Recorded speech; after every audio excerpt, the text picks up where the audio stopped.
naman siya, nagkita kami ni former President Rodrigo Duterte sa loob. Nandoon pa rin siya sa loob ng hospital. So, hindi pa siguro siya all clear. Base siguro sa assessments ng doctors niya. He's in very good spirits.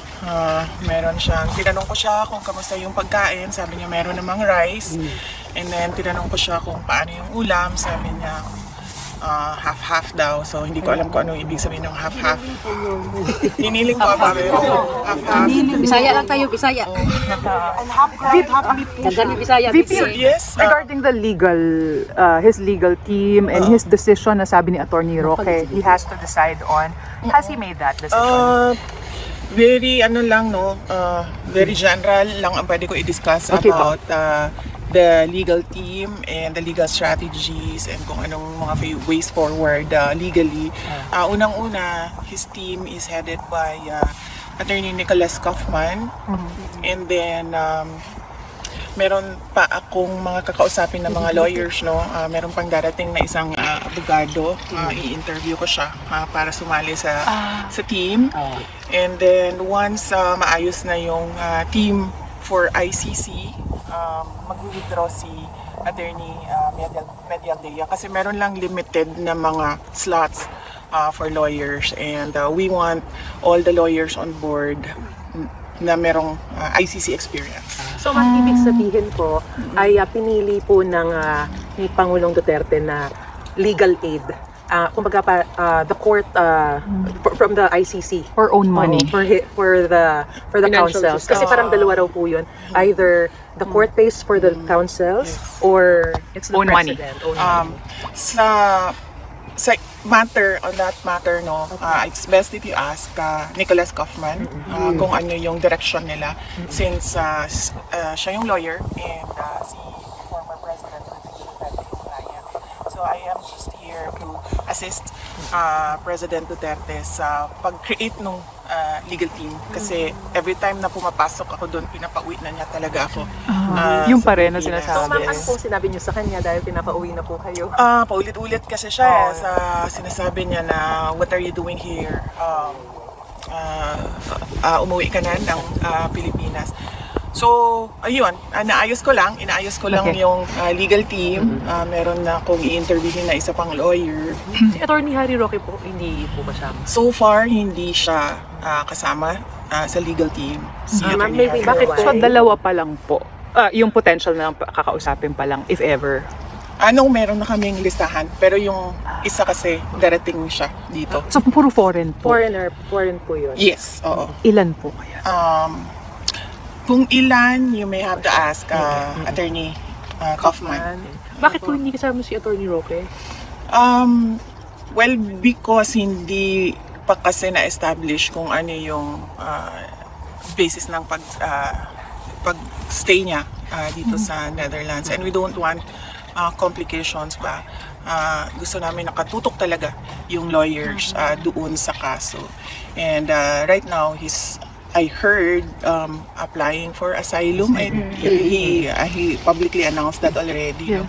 So we want him to focus on his asylum, and then we want our lawyers to focus on the case. Yun po yung ginagamit yung basis din, no, to be able to get that asylum, sabi po niya. So he can defend. So he can defend the former president. Well, that is a matter that he has to discuss with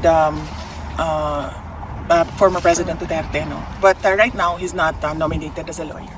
Nag-sink in na po ba sa dating Pangulo na nandito na talaga siya sa ICC? Pasensya na po dahil before, di ba sinasabi po niya, sipain ko pa yung ICC, hindi talaga ako papahuli ng buhay. Sabi niya, wala din naman daw siyang ginagawa sa labas kasi hindi pa naman daw siya mayor. So might as well, tumira daw muna siya sa loob. So may na po siya, parang routine na po siya. So he can still make it, Is he medyo enjoying? I have to tell you, he's charming. Everyone is Paano po? Marami na po siya nakakausap. Marami na po siya nakakausap na ibang detainee. Like, ano po na-witness nyo? He's very friendly with people inside. So, mayroon na silang banter So, nakita niyo mismo yung exchange na sila. No, hindi kami allowed. Doon lang kami sa visitors center. So, sabi niya, wala din naman siyang ginagawa pa. because he's at the moment retired, wala pang election, so hindi pa siya mayor, so he might as well just stay inside. And then he said that he doesn't regret anything that he did sa pagtatrabaho niya para sa bayan, at nakita naman daw ng bayan kung ano yung resulta ng kanyang serbisyo para sa bayan. VP, how's your visitation? Do you have to apply every single time Yes. you apply? Ganyan naman You yung iba yung come? interview. Matagal ba yung, I mean, ano yung proseso? It's online. It's online. Every time na kailangan ko pumunta doon para mapaabot ng mensahe sa kanya, pinapasok ko siya online, sinasubmit ko, and then nagre-respond sila. And then siya yung nagsasabi yes or no. So, I tried to limit kung sino yung pwedeng pumasok sa kanya, but apparently, ang rules nila dito ay yung detainee ang magsasabi ng yes or no. You apply, and then he'll say yes or no. Kasi Attorney Harry said you wanted sana a daily. Yes. So, Ano pong nag-apply. nangyari? Ang application ko last time was Friday until Tuesday ngayon. So, I was given Tuesday, and then mag-submit na naman ako ng bago. So Tuesday na naman until yung panibagong... Well, right now, I'm thinking kung hanggang kailan ako nandito, yun na rin yung i-apply ko para hindi na rin sila mabombard ng everyday na submission. Yes, so kanina, doon, while we were talking, biglang may dumating na letter. So apparently, pwede palang magpadala ng letter sa loob. Yeah. So marami sa ating mga kababayan ang gusto magpaabot sa kanya ng mensahe nila. Tinanong ko doon sa loob paanong nangyari na nakatanggap siya ng sulat galing sa isang couple, Dutch couple, dito sa The Hague. So i-address nyo lang daw sa kanila. Babasahin nila yung sulat ninyo kapag nakita nila na walang problema sa sulat. Nothing criminating. Oo, sila yung mag-check kung ano yung pwede at hindi. At kung sinasabi nila sa loob na pwede, ibibigay nila doon sa kanya. Kailan, Ma'am, meron na po bang mga iba pang family members na pupunta po dito para bumibisita din po ang dating Pangulo? Pinag-usapan namin sa loob ni Pangulong Duterte. Sabi niya kasi wag na papuntahin dito yung mga kapatid ko.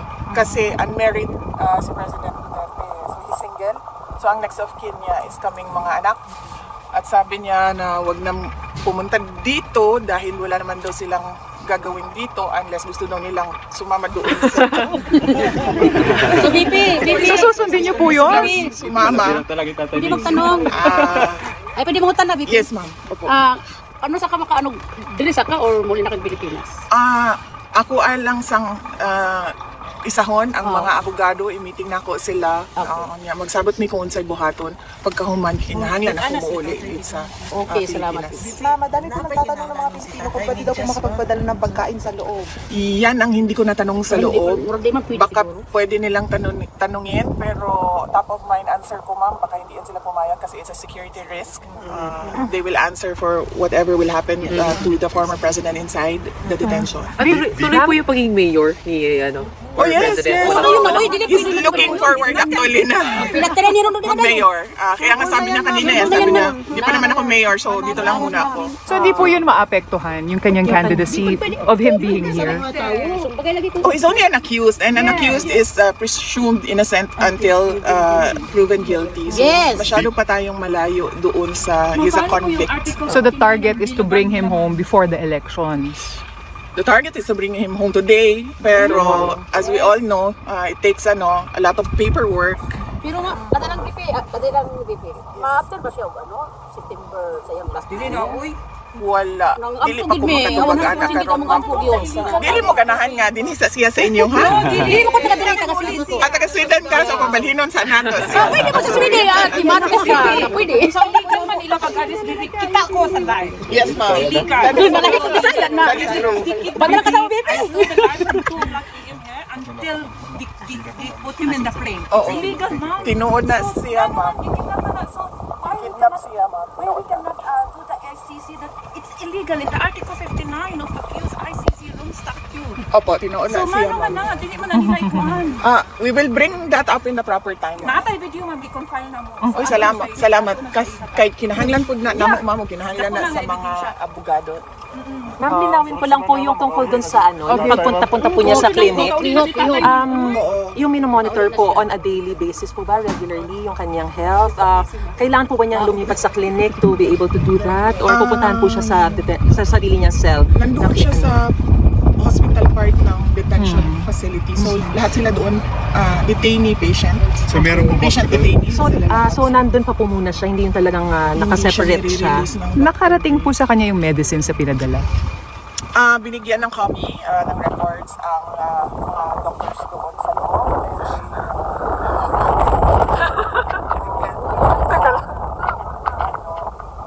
A note of the list of medicines and alam naman ng mga doctors yun sa loob. Si Esmeralda po ay kamusta naman po?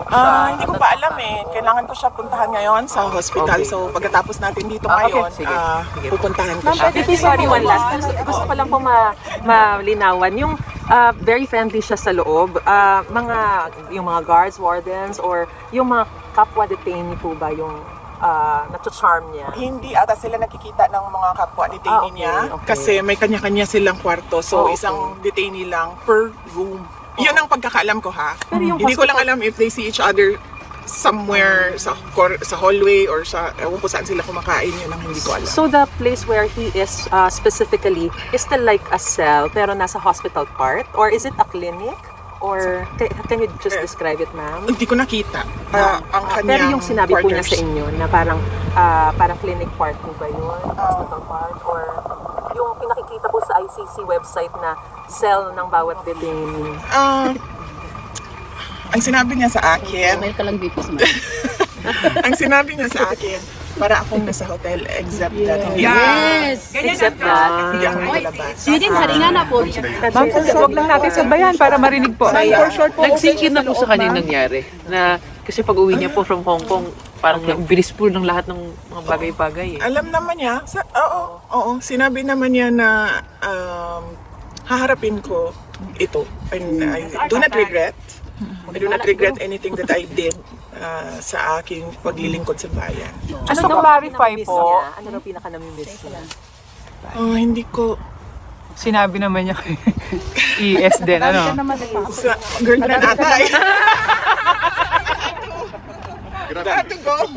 Okay. And then, Para sa 23 po, kasi parang birthday rally niya rin po yun. Ano po? So 23. Saka birthday po niya. Birthday. Yes, sinabi ko sa kanya, aware na siya sa 23. And then, nagsabi siya na nagpapasalamat siya sa suporta na pinapakita ng mga kababayan. And ang isang concern lang niya is ayaw niya daw na makadisrupt tayo dito sa The Hague. So, isiguraduhin daw natin na kung ano man yung gagawin natin ay naka-coordinate daw sa LGU o sa police man kung saan daw dapat mag-coordinate kasi ayaw niya daw na makadisrupt tayo dito. Yan ang hindi ko alam pero alam ng lahat ng ating mga parallel groups at lahat ng mga individuals na kababayan natin. They can contact Jaira Madrona sa Office of the Vice President. She's the focal for March 20. Para sa amin lang yung solid. Pinabanggit mo ba niya? Madam, kasama po sa GIL Amsterdam po ang prayer namin para po kay Tatay Diggs. Thank you, JIL. Nabanggit po ba niya yung laman nung letter po from the Dutch? Oh, yeah. Pinabasa niya kasi sa akin. Kasi nagulat siya kung ano daw yon. Napakaganda kasi nung handwriting. Kasi napaisip siya. Tapos sabi ko, nagpaalam ako doon sa tao kung pwede ako ang humawak at magbasa. So, binasa ko sa kanya. They were saying that they were appalled of the detention and the kidnapping. And their saint daw, dito sa Netherlands, nakalimutan yung pangalan ng saint, was incarcerated as well in this very prison in 1932 and suffered the same fate as, suffered the same injustice as former President Rodrigo Duterte. And he did a Latin prayer. I think it was Peter, the Gospel of Peter. Pietro Espiter, no? Yes. Vi- And then, kayo sa mga developments back home. Up to you ano kung ba may- developments back home? Update niyo muna ako Yung- kasi yung mga hindi ko alam kung ano nangyayari doon eh. yung mga lista-lista, yung mga pangapangalan. Kung gusto niyo lang pong Na sumagot. utang, lista na. Yung yung mga kasama daw nila Piatos daw. Opo. Yung mga Miggy Mango. Yung sa impeachment ba? Ito ba yung walang kamatayang confidential funds ng na atake nila? Kung may- Well, alam mo, hindi ko masagot yan eh because as we speak, hindi namin alam how they handle the chain of evidence talaga eh. Hindi natin alam kung yan ba nga talaga yung sinabit ng Office of the Vice President at this point. Hindi na natin alam. VP, hindi po ba nagrereklamo ngayon si former President Duterte? Kasi ang ginawa po ngayon dito, nararamdaman din po ba niya yung ginawa dun sa loob? Or comfortable po ba siya dun sa Comfortable. loob? Comfortable. Actually, mainit doon kasi hinubad ko. Mainit talaga, VP. Controlled ang temperature sa loob kasi medyo nainitan ako at hinubad ko yung jacket ko. Salamat po.